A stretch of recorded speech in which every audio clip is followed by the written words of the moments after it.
Ninko and Bob Swirsky are not the only ones who believe in the Bears. Listen to their quarterback, Justin Fields. He's confident he's about to take his passing game to the next level. I've been around for 100 years. They've never had a quarterback to throw for 4,000 yards. Yeah. We believe you're going to be in Chicago for a long, long time. Will you break that record? I will. Plan on doing it this year, too. Woo! Plan on doing it this year. Plans on doing it this year. That would be the kind of jump that many people, myself very much included, think he is very much capable of. Justin Fields has been in a complicated situation from the moment he came into the league. Yeah. And while I don't know this, it feels to me, Jeff Darlington, like the template that has been set in the NFL for players who are somewhat reminiscent of him. Josh Allen when he came to Buffalo, Jalen Hurts when he came to Philadelphia. I feel like this could be the next of those success stories if it goes the way it might. Because I say things like that and people say to me, Greeny, how can you compare Justin Fields to Josh Allen and Jalen Hurts? Obviously, he hasn't accomplished yet what they have on the pro level, but I will remind everyone, he was a much better college player than either of them were. Yeah. People questioned him as a prospect for a bunch of reasons that never made any sense to me. But Justin Fields was the second-ranked high school player in the country behind Trevor Lawrence when he went to college, and he was a collegiate superstar. All he did was produce and win. Yeah, and I think in 2023, Greeny, I think he's going to have a major jump. You look at his offensive line, they're going to be better. That was a huge deficiency for this football team the last few years. He has a #1 wide receiver now. And also, like Jeff just mentioned, that stability when it comes to the offensive system and Luke Getsy being the offensive coordinator and being able to be comfortable going in year 2. So now you can focus on a lot of more other things more so than just trying to learn the offense. Now you knew the offense from a season ago, in which I was proud of Luke Getsy. He actually tailored some of the things towards Justin Fields and his skill set. If he can, be better as a passer this season, he's going to have a major jump. And I do like the pieces that they have around him. Absolutely. Nico, you've told me a million times, nothing drives defenses more crazy than quarterbacks who can make plays with their feet. And while Lamar Jackson has probably done that on a level of beyond anything we've ever seen from anyone, or certainly on a Mike Vickian kind of level, Justin Fields has that kind of ability. So if he matches it with a significant passing game, there's no telling, I think, what this kid's capable of. Yeah, and listen, I'll put the Bob Swirsky away for this one. But if Justin Fields can throw for 4,000 yards and he can grow as a passer and they protect him and the offensive line does their job and this team comes together better than last year. I mean, last year he was running around, fighting for his life, trying to make sure he didn't just get sacked on every play. So having been in the system, having more confidence, having more players, having a #1 receiver and an offensive line, and a GM who is brought in and had a great offseason and a great draft, I do believe confidence-wise, Justin Fields can take this team to division competing. Yes, you can compete in the division. And if he throws for 4,000 yards this year, I think the Bears will win the division. Plain and simple. It would be quite the remarkable jump. You're not the first person I've heard say that. Now, I will remind everybody, the Bears actually had the first pick in this year's draft because they had the worst record in football. They didn't make the first pick because they traded out of that spot, but they actually were the worst team. So that would be an enormous jump, but they could make a huge improvement without winning the division. Look, that's a division that Aaron Rodgers has owned for a very long time, and before him, Brett Favre owned it. So it's been a long time since the NFC North felt like it was there for the taking. Now, maybe it does. True. So let's do the picks. Harry, I'll start with you. Who wins the NFC North this year? I'm going to go with the Detroit Lions. What they were able to do in free agency to shore up their secondary, also the draft. They won the draft of every NFL team this season back when they had that in the end of April. I really like the mindset, the offensive line, smash mouth. I like Aiden Hutchinson, also Sam Houston. They found a diamond in the rough there as well. So I'm going to go with the Detroit Lions. Nico, who does win that division? I don't think Justin Fields throws for 4,000 yards, so I'm going with the Lions. And Bob Swirsky is going to be mad at me because when I say this, everything Harry just said about the Lions, they're going to be a really tough football team. Last year, they lost very close games. So if they made 1 or 2 more plays, their record would have looked completely different last year. So I'm going with the kneecap-biting Lions. They were the hottest team in the sport at the end of the year. Jeff, how about you? Who you got in the NFC North? Have we lost Jeff? I think Jeff might be frozen. Jeff's a gone. remarkable look on his face that he has there. It fooled me. Oh, and he's back. Jeff, back from the beyond. Am I yes, back? you're back. Who do you have in the division? That was amazing. I was going to say that Jared Goff in the face of one of the ugliest situations. Ooh.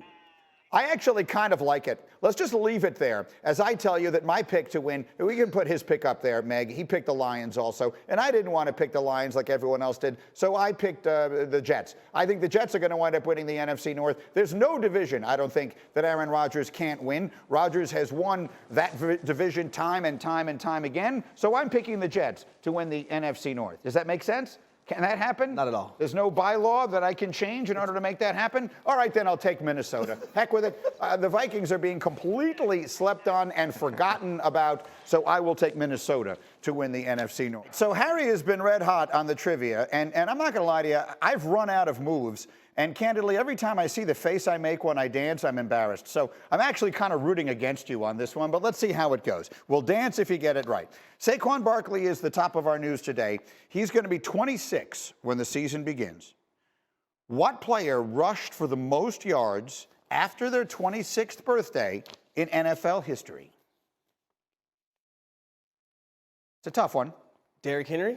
Derrick Henry. Derrick, how old is Derrick Henry right now?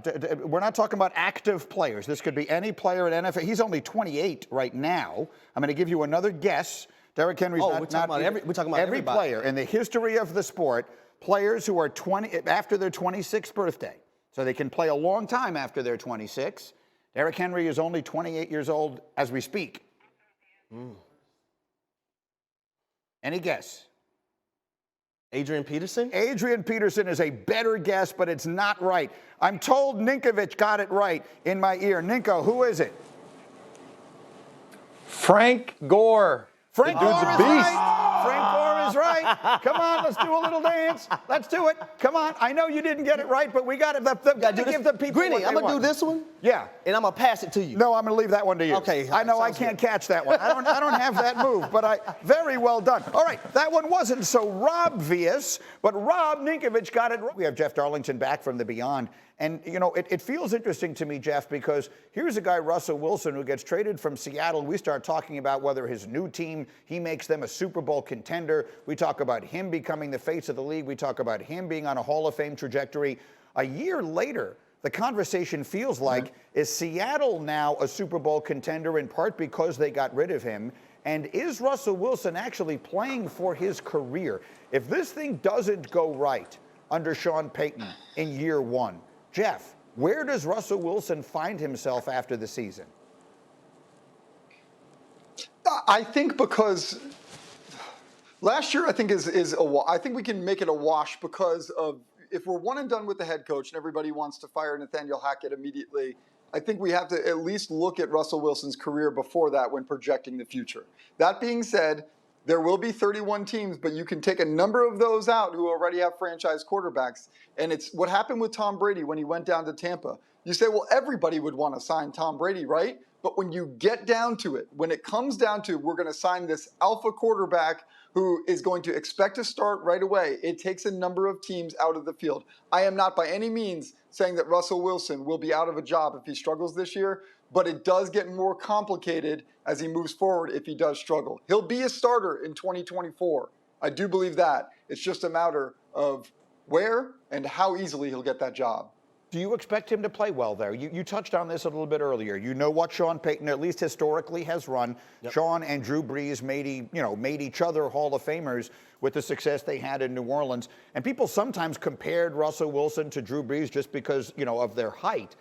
The reality is beyond that. Their play could not be more dissimilar. Do you expect him to rebound this year? I expect him to be better than he was in 2022 because I obviously don't think it can get any worse in the way he played a season ago. Now, when you talk about the offense that Sean Payton wants to run, and Nico knows a lot about this, I know a lot about this too because I played against Sean Payton so much when I was in Atlanta and he was in New Orleans, but it demands the quarterback to get the ball out quick, not sit back there and hold it and, try to go through scrambled drills on a normal basis, but also Sean Payton loves to run the football, and he loves to be in sync with his quarterback.